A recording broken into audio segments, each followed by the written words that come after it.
We're continuing on Chapter 20 of Burying the Boys, the CIA, the Mob, and America's Secret History by Daniel Hopsicker. Before Barry Seal... excuse me. This name of the chapter is called After the Fall. Before Barry Seal could become the biggest drug smuggler in American history, he had to serve an apprenticeship. Where was Barry sent to learn his chops? The DEA, America's Drug Enforcement Agency. At this late date, this is not exactly the irony of ironies. It might have been back in more innocent times. How could this have happened? After the explosive case was dismissed in late June of 1974, according to Pete Brown, Barry Seal began working full-time for the CIA, traveling back and forth from the United States to Latin America. He jibed with what he heard from General Patrick Hemming. Barry got a Lockheed Lodestar late in 1974. It was a plane that Howard Hughes once flew, and it would do 300 miles an hour and had a 2,000-mile range. After the explosive case terminated his airline career at TWA, Seal went to work for the CIA, sheep-dipped into the DEA as an operative for the Special Operations Group of the newly created Drug Enforcement Administration. His boss was someone we strongly suspect he already knew, Lucien Koenig, called by the New York Times one of the greatest Cold War spies. Seal was one of several hundred CIA assets, sheep-dipped into the DEA while the nation's attention was riveted during the long, hot Watergate summer of 1974.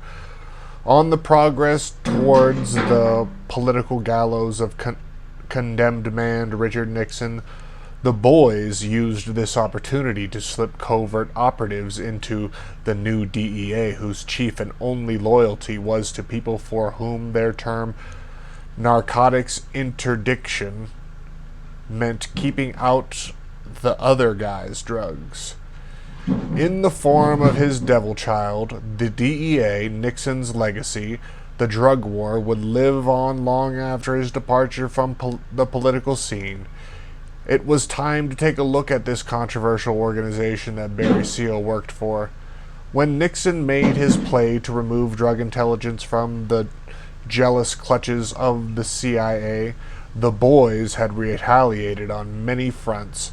CIA agent in place in the White House, Howard Hunt, strove manfully to places as many key CIA officers as he could into the forming DEA. According to retired Brigadier General Russell S. Bowen, in Immaculate Deception, soon there were more than 100 CIA-trained Cuban exiles under cover of narcotics enforcement functioning as a White House goon squad. Unable to publicly block Nixon's reorganization plan purporting to heighten the efficiency of the war against heroin, everyone's against heroin, right? The CIA had infiltrated it instead, placing its own men in positions of responsibility. Even the Rockefeller Report later stated that, beginning in late 1970, the CIA used one of its proprietary companies to recruit Bureau of Narcotics and Dangerous Drugs agents. Egil Crow explained that Hunt had taken pains to counsel me as to how we should build into CIA operations narcotics control as an important priority. The ever-helpful Hunt had also suggested Colonel Lucien Koenig, CIA agent since 1954, be brought on aboard as director of the proposed White House Intelligence Office. Hunt also recruited Koenig for the Watergate burglars. The man called Black Luigi turned him down. Koenig later boasted, "If I'd been involved, we would have done it right." Koenig was involved with Hunt in the perennially popular agency sport of libeling dead Kennedys, forging cables to indicate that President Kennedy had ordered Diem's assassination. After Watergate, Koenig was put into the Bureau of Narcotics and Dangerous Drugs, in charge of a new strategic intelligence office in the Office of National Narcotics Intelligence, ONNI, which the next year became the Special Operations Group of the newly formed DEA. He hired large numbers of former CIA officials amid published reports that he was organizing not a plan to interdict the heroin flooding into America in the waning days of the Vietnam War, but an assassination program.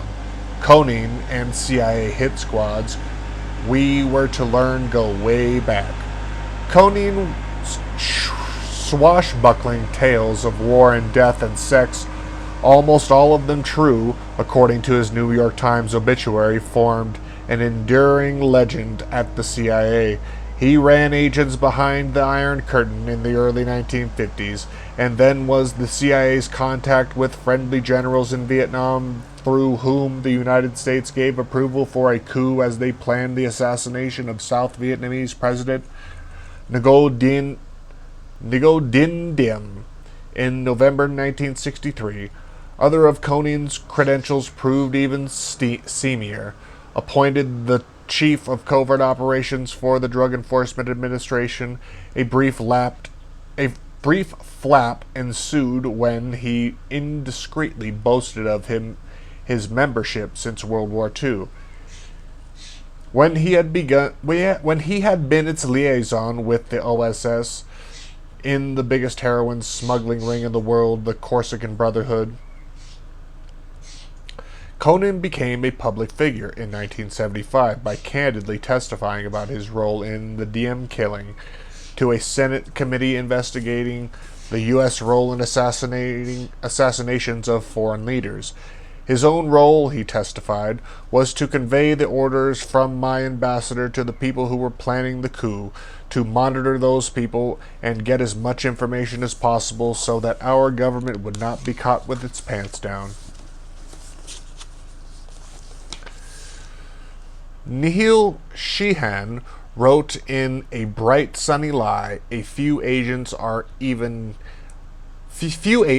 secret agents are ever given the opportunity to scale the professional summit by arranging the overthrow of a government.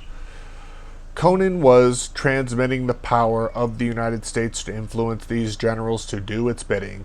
He was a man out of his time, said historian Stanley Carnow, author of Vietnam, a History. He was the swashbuckling soldier of fortune, the guy who has ceased to exist except in fiction. From 1973 until 1980, Koenig ran secret operations for the DEA. These missions remain secret even today. Why? Because they set the stage for the massive influx of cocaine during the 1980s.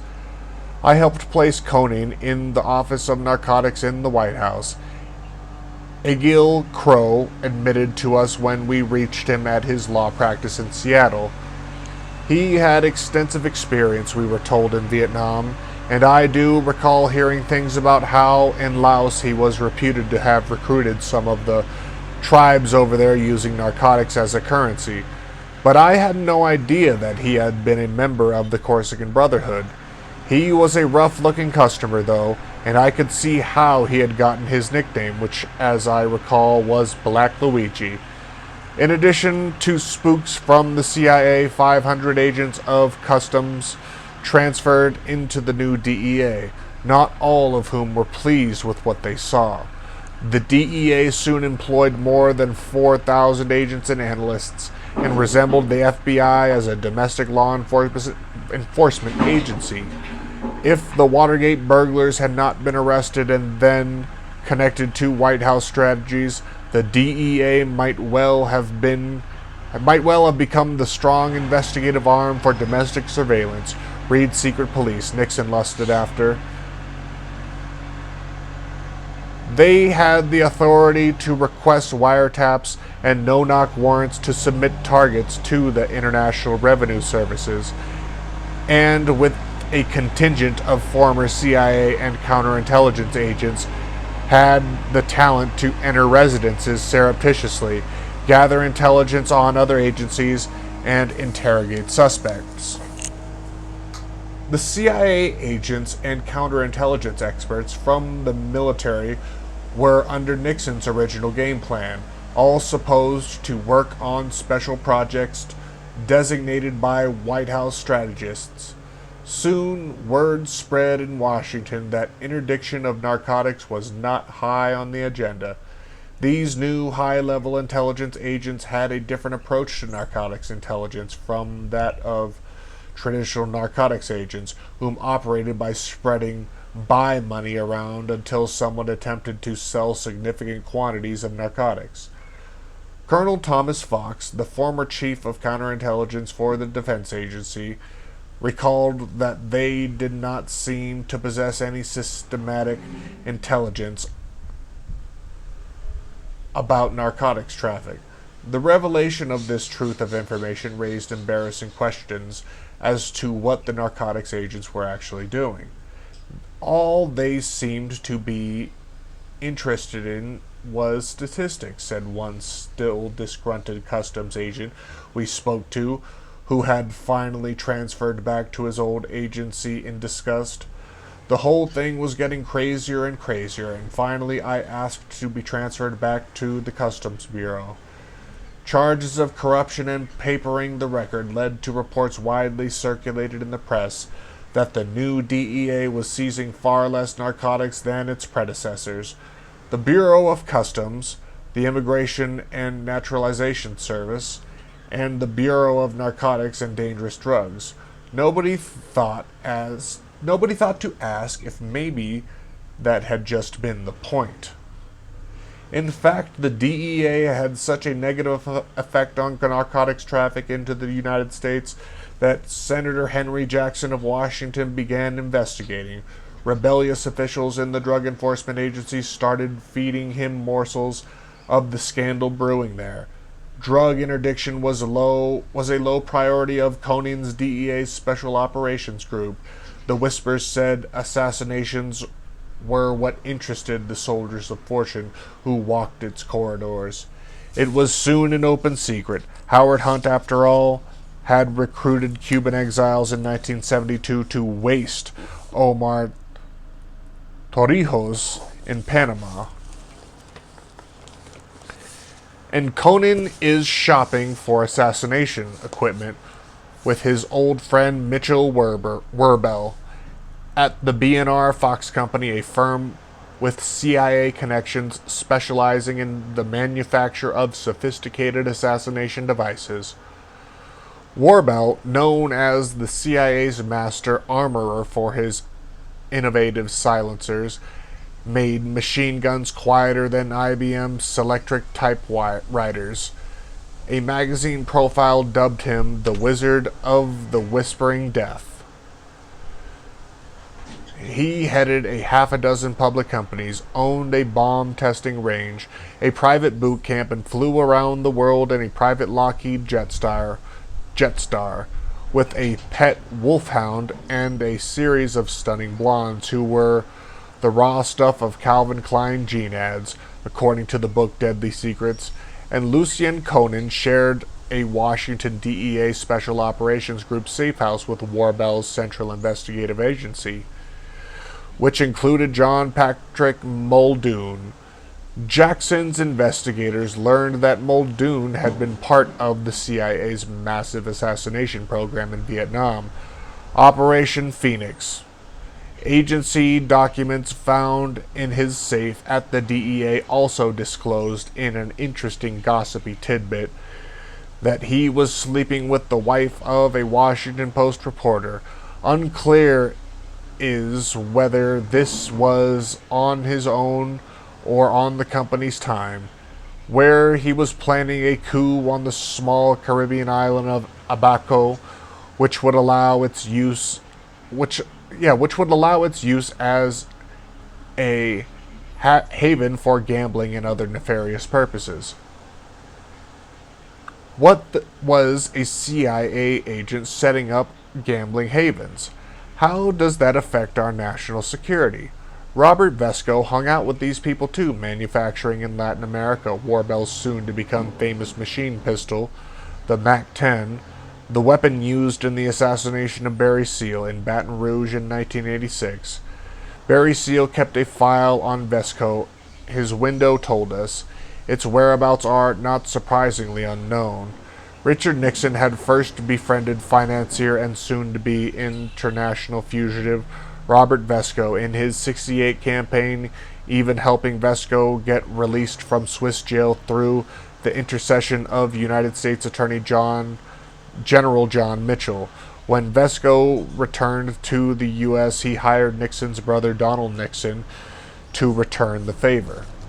When a reliable DEA informant, Frank Pedoff, reported that Robert Vesco was involved in heroin smuggling, everyone quickly made for the exits.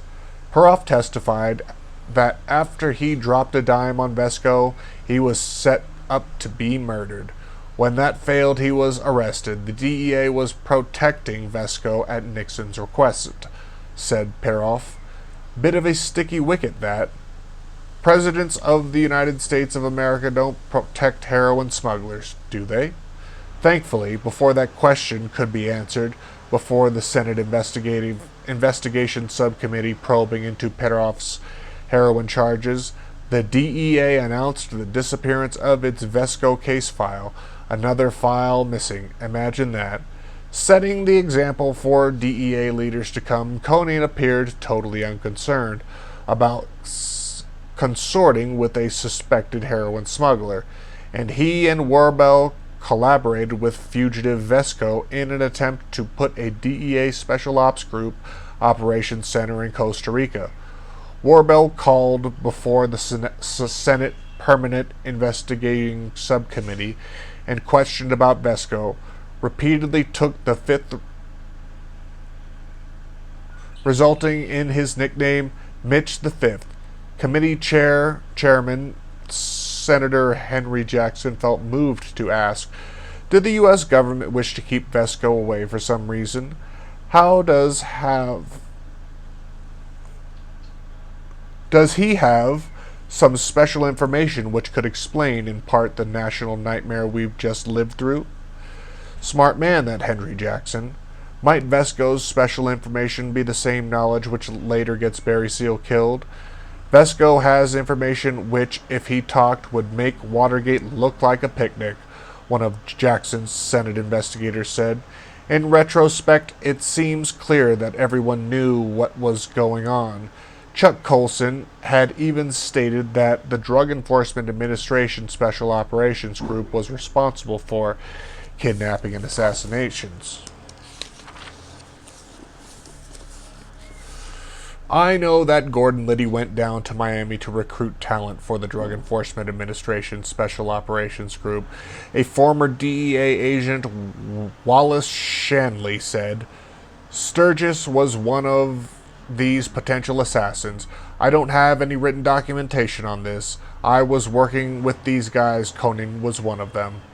As was the case with the CIA assassination program of the 1960s Operation 40, the DEA Special Operations Group assassination program was headquartered in Mexico. Charles Colson told Senator Lowell Weicker that he should look into the surroundings of the death of an Italian named Lucien Sarti, who was a major narcotics trafficker shot in Mexico about 2 years ago. Starry bought his way out of jail and got to Mexico, where he was shot. Colson said this case will show the other half of Conan's operation. What Colson was referring to as the other half of Conan's job is what is called the Great Heroin Coup, and involved the replacement of the French Connection, a creation of the wartime OSS designed to ward off communist influence on the docks in Marseille, with CIA-linked Cuban exiles acceptable in Santos Traficante. French intelligence officials, assisted by expatriate Corsican criminals, had been in the opium traffic during the Indochina War. A still classified CIA report prepared in conjunction with the DEA accused the highest levels of French government, industry, and society, including the cabinet, police, and military, of having financial and social connections with leaders of the worldwide Corsican underworld. The report added that these criminal leaders can and do use their influence on the families and relatives of individuals in power to accomplish their objectives. Konin's Operation Deacon was supposedly designed to create an international net of deep cover assets to immobilize and eliminate international sources of illicit drugs and significant drug traffickers. Yet Deacon produced not a single drug bust. What it was doing became clear, just as Chuck Colson said when top French connection boss Lucien Sarti was shot to death by a DEA agent in Mexico City after having been tracked there by Konin's Special Ops Group. Sardi and his wife went out to a movie, returned to their car, and found themselves surrounded by police. The unarmed Sardi was shot dead, and he was not the only French heroin smuggler to die. A score of murders followed within a week. The subsequent American press blackout of this noteworthy event is the clearest signal of American involvement, but like Brit Ambrose Evans Pitchard reported in the Clinton drug scandals, the European press had no qualms reporting what the boys had done to the French connection.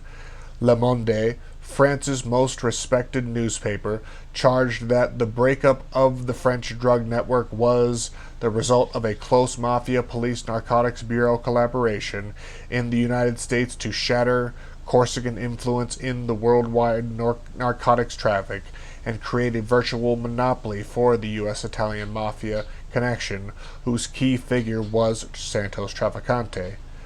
This studied disinterest in the politics of narcotics, other than the propaganda including flagrant lies from official press releases, is a recurring, predictable phenomenon of our press, and it has visibly had a deleterious impact on U.S. politics. Peter Dale Scott wrote in the foreword to The Politics of Heroin, if the Washington Post and the New York Times, the supposed exposers of Watergate, had picked up on stories like the one in Le Monde, then the history of Watergate might have been altered, for the history of Nixon's involvement in Watergate is intertwined with that of his personal involvement in the drug enforcement. Nixon's public declaration in June 1971 of his war on heroin promptly led to his assemblage of White House plumbers, Cubans, and even hit squad, Scott reported. The remarkable shift from Marseille's Corsican to Southeast Asian and Mexican mafia heroin in the United States, agreed Henry Kruger in The Great Heroin Coup, was a deliberate move to reconstruct and redirect heroin trade, not to eliminate it. The story is evident in the life of CIA agent Alberto Cilicia Falcon. Within a month of Sarti's slaying Alberto Cilicia Falcon, an exiled Cuban pederast based in Mexico, trained at the same army facility which turned out Felix Rodriguez, had taken over the heroin trade. His business soon had revenues at what the DEA estimated was the hundreds of millions of dollars. It was a growth spurt any Silicon Valley startup would envy. Falcon's career is another example of the way U.S. clandestine services set up and then throw away, like so many Dixie cups, drug smuggling assets. He and his teenaged catamite lived in many palatial homes including one which was a circular fortress. I'm pretty sure catamite means sodomite. Pederast and sodomy, yikes. How did Alberto Silesia Falcon achieve such power? Where did he begin? Who or what helped him? The agents who tracked him, according to James Mill's epic expose, Underground Empire, explain it all, and with good reason, in 3 little letters. CIA, by the end of their investigation, DEA William Contz, remained convicted that both Silesia Falcon and his one-time assassin, Michael Decker, had worked or still worked for the CIA, Mills wrote. We tried to have this checked out, but the CIA won't tell you anything one way or the other. The CIA originally recruited Falcon in Miami, and then it went to his head. He went too far, got too big for his britches, had too much money, too much power, and Agent Collins told Mills he was definitely planning to overthrow the government of Mexico. There's no question about that.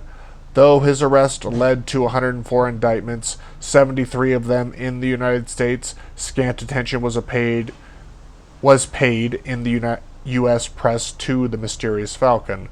But our tax dollars were clearly paying for some piece of work. He'd, Falcon, stayed in bed all day with little boys and take pictures of them, reported Mills in The Invisible Empire. Someone gave him a beautiful little 15-year-old Mexican girl, and he gave her to Carlos's brother Jaime. Jaime used to screw the shit out of her. She'd hang around the house, hardly say nothing, and I remember Jaime say, "Hey, Alberto, can I do it to her? Go ahead, you know. If I walk in, don't even stop." The intrigue swirling around the overthrow of the French Connection illustrate that the later goings-on at Mina do not occur in a historical vacuum. Thus, the Mina scandal cannot entirely be laid at the feet of a Westral hillbilly Arkansas's governor. The organization which surfaced at Mina during the 1980s had a long and continuous history. The benefactors of the heroin coup, for whom Barry Seal worked for in the 70s, are the same people for whom he will coordinate transportation through Mina, Arkansas during the 80s. They include drug world all-stars like Santiago Ocampo, who will one day head the Cali cartel, and Juan Mata Ballesteros, possibly the most protected major criminal in world history, going purely on a dollar basis.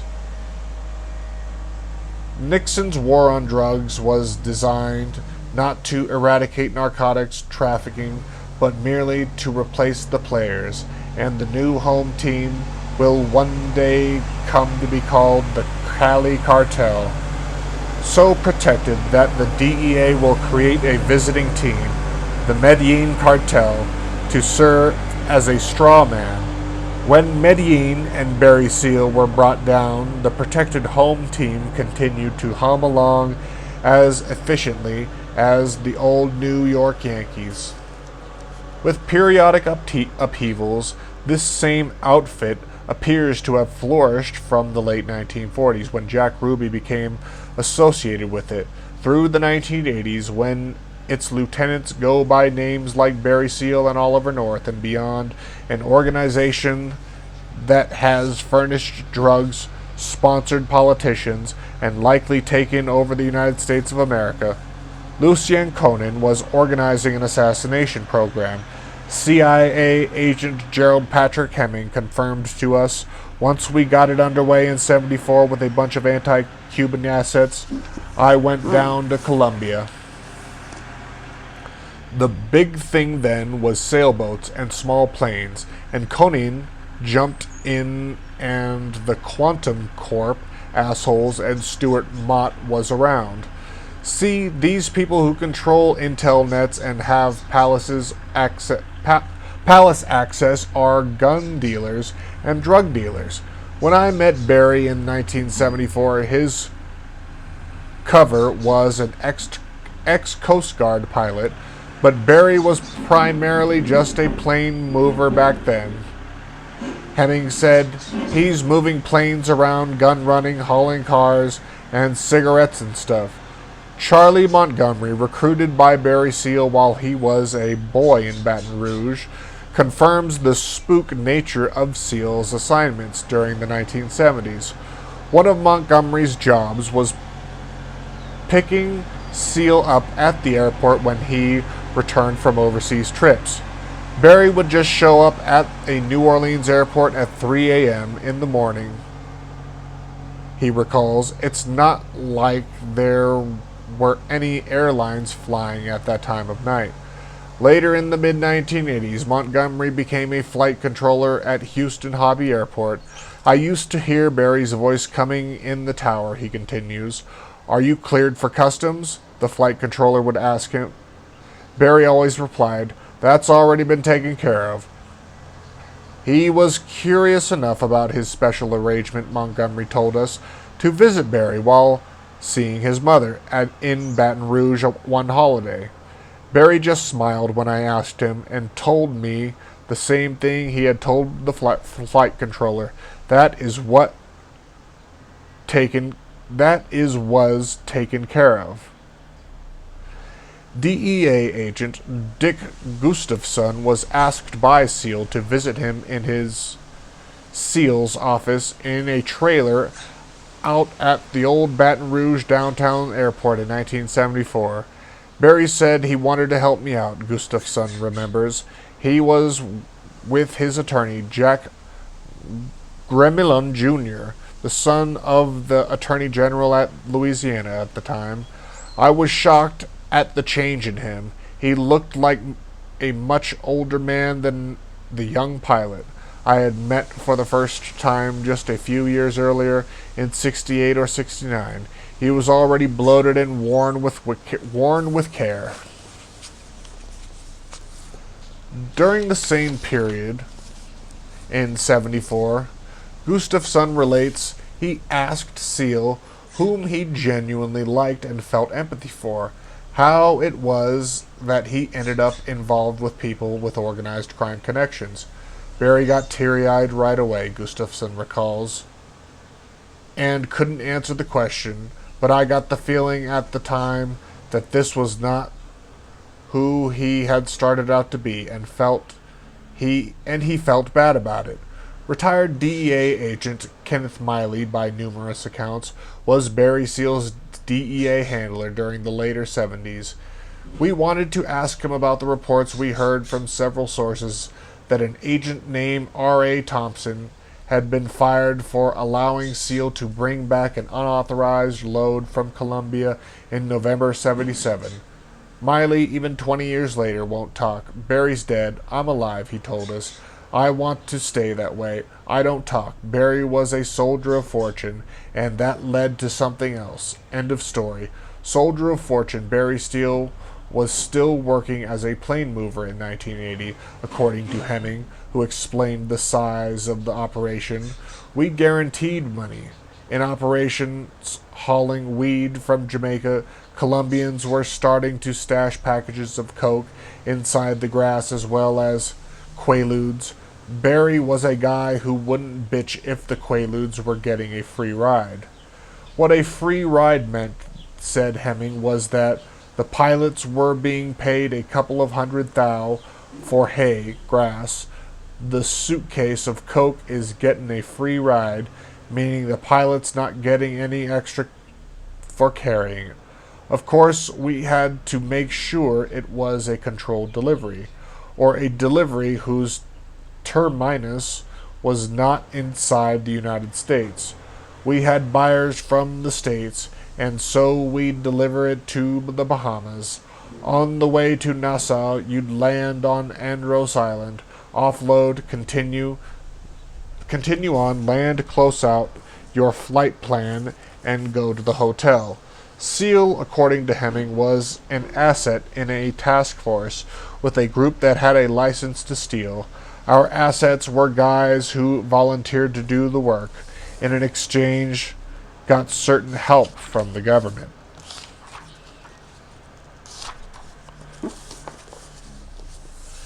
Hemmings has been quoted in a dozen books dealing with the American covert operations, and he is thought to be of occasionally dubious reliability. But something he told us that seemed inconsequential checked out completely. When we had the opportunity to verify his information firsthand, Seal worked with him, stated Hemming in a running smuggling school for a bunch of guys out of Texas in a tiny town of Eloy, Arizona. We had a little rescue school on the side, search and rescue operation for smuggling pilots whose planes had vanished and been presumed to have gone down. Do you know how many pilots have gone down while on smuggling runs, he asked. It's not a statistic the DEA generally gives out, but there have been 6,000 pilots who have met their deaths in smuggling since 1972. He recounted a typical search and rescue mission in which he and Barry Seal had participated. 2 pilots left Jamaica going out around Cuba. They didn't carry life jackets because they thought it was bad luck.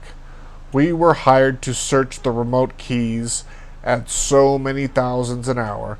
The dozen times Barry and I, that did that, in between we were training people to fly heavier twin-engine planes. We looked up Eloy, Arizona on a map where it is freeway. We looked up Eloy, Arizona on a map where it is freeway close to the CIA's Evergreen Air Terminal at Marana, and not far from Oliver North's 1st National Reconnaissance Operation Office, located at the Laguna Airfield, where, on the day the Iran-Contra scandal broke, 1,400 pounds of cocaine was found abandoned on the runway. We visited the tiny municipal airport in Eloy to see for ourselves and discovered several pilots who remembered the DEA training school in 1975 and 76. The school had coincided with the arrival in early 1976 of a C-123 military cargo plane, one pilot told us, which the local pilot fraternity all suspected was traveling to South America and coming back with drugs. The drug operation, to hear Hemming tell it, was all President Jimmy Carter's fault. After Carter took over in 1976, the Administral Stansfield Turner cleans house at the CIA, finding jobs for longtime CIA assets like Seal became a priority that was often fulfilled by smuggling under color of narcotics interdiction, stated Hemming. All these guys had to be placed somewhere after the choir boy admirals started getting rid of them. The majority of the operators that were contract employees had to be placed somewhere. There had to be money to take care of these guys. Hemming is referred to what Deadly Secrets calls Turner's Great Terror, when the new CIA director purged over 800 covert operatives after the congressional revelations of the CIA's dirty laundry by the Church and Pike Committee's investigations. These investigations, which then CIA Director Bush fought every step of the way, led directly to the election of the peanut farmer or nuclear physicist or whatever he was from Plains, Georgia. Even pineapple-faced General Manuel Noriega was let go in the purge. It was a sign of the desperation of the times, and it prompted droves of angry CIA cowboys to enlist in George Bush for President campaign, where their unofficial campaign slogan must have been "Never Again." Conan had worked out a crossover arrangement whereby DEA would claim that any CIA asset busted for narcotics smuggling was on deep-cover DEA assignment. Gary Hemming, who also worked for the DEA Special Ops Group, confirmed for us. The deal was anybody involved can be busted but not convicted because we weren't law enforcement, we were intelligence. Documents released under the Freedom of Information Act make clear that so-called gentlemen's agreement existed between the CIA and the Justice Department required justice to ask for dismissals rather than expose sources or techniques should any of Koning's men get in trouble. An example of this policy can be seen in the story of convicted drug smuggler and Bay of Pigs veteran Carlos Hernandez Rambaut. Hernandez was arrested and convicted in Mobile, Alabama in 1969 with almost 500 pounds of marijuana. After bonding out of jail through Koning's DEA group, he fled the country after his felony drug conviction and landed on his feet in a job secured for him by the DEA as the top national narcotics official in the Central American country of Costa Rica. Instead of showing any displeasure at this turn of events, the U.S. government gave Hernandez a diplomatic passport, and he continued to smuggle drugs. At least 27 U.S. prosecutions of Latin American drug cases and 2 major domestic cases were dropped because of this CIA involvement with the Department of Justice. On October 23, 1976, when he appeared at the marijuana smuggling trial of Mitch Warbell, General Hemming was arrested and charged with the illegal transfer of a silencer and drug smuggling. In preparation for his trial, Hemming tried to subpoena documents from the government about the Kennedy assassination, then went on an epic rant worth quoting. "Why do I want the Warren Commission stuff?" he replied, angrily to the reporter's question. "All of the sudden, they're accusing me of conspiracy to import marijuana and cocaine. Hey, what about all the other things I've been into for the last 15 years? Let's talk about them. Let's talk about the Martin Luther King thing.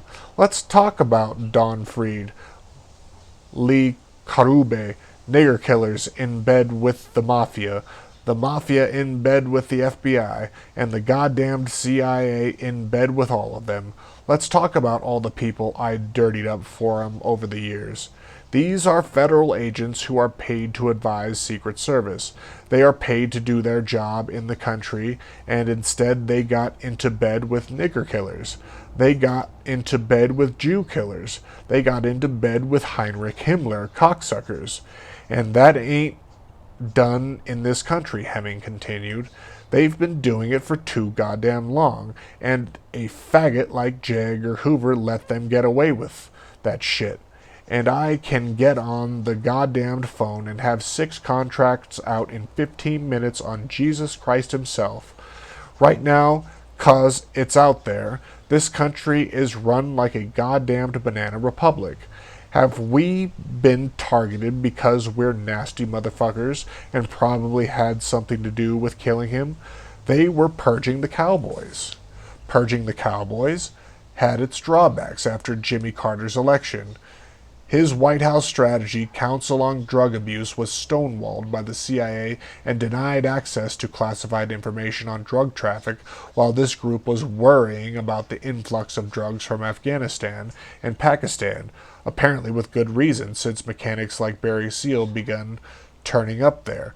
Barry would call me from the road every so often, following smugglers James Poach told us. One time I got a call from him, and he was all excited. "I'm in Karachi, Pakistan," he told me. "You should come right over." Another of Seal's oldest friends, Bill Mao, told us Barry was connected to Mena, Arkansas as far back as 1969. Mao, a Seal confidant, while both were at TWA, remembers, "In the late 60s, I went in the travel agency business. Late 68 or early 69, Barry was working on starting a helicopter shuttle between New Orleans Airport and downtown. But the financing fell through, so he had to put the helicopters to work. He sent 2 of them over to Mena around 1969, early 70, at the latest. He complained to me once about his pilots up there, said he was getting beat on the clock. Looking back, I know there was a lot of horseplay going on in Mina, Mao recalls. Even back then, that's about the time it started. We're talking about peddling those left-handed cigarettes and the stuff to make them. Left-handed cigarettes, Mao explained when we asked, meant marijuana. Barry just didn't like crop dusting. Gary Hemming, under cover of being a Coast Guard pilot in 1969, he took part in Operation Eagle. That and the other things he'd done made him qualified to be recruited for the DEA's Special Ops Group in 1974. He had been used for something. The way Hemming said he had been used for something sounded as if we were saying he had already been compromised and could be counted on. In Operation Eagle, they were after Alfredo Duran. Hemming continued. His first stepfather, the guy who took power for 2 days between Batista and Castro in Cuba, he was a rich kid, trust fund baby, goes to the Brigade 2506 as a private, goes to law school, and he meets with Fidel and been on C-SPAN. In Operation Eagle, they were after Freddy and ended up with something like 76 people indicted for doing smuggling that hadn't been signed off on, and Barry was involved in their doing some flying. Hemming then gave the most understandable rationale we've heard for why American intelligence became involved in a massive way in the drug business in Central and South America during the 1970s. He offered a rationale for the nationalization of the illegal narcotics industry that made a certain skewed sense. First of all, we figure who's using the dope. Hemming snorted, leftists. This is not a fact that messes up my chess game. You cannot allow that kind of capability to remain freelance.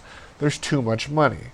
Some tin horn asshole can come in, take over, and end up ruling a subcontinent. We're always looking for signs of foreign intelligence and military penetration of the South American drug trade, signs of Soviet and Cuban presence.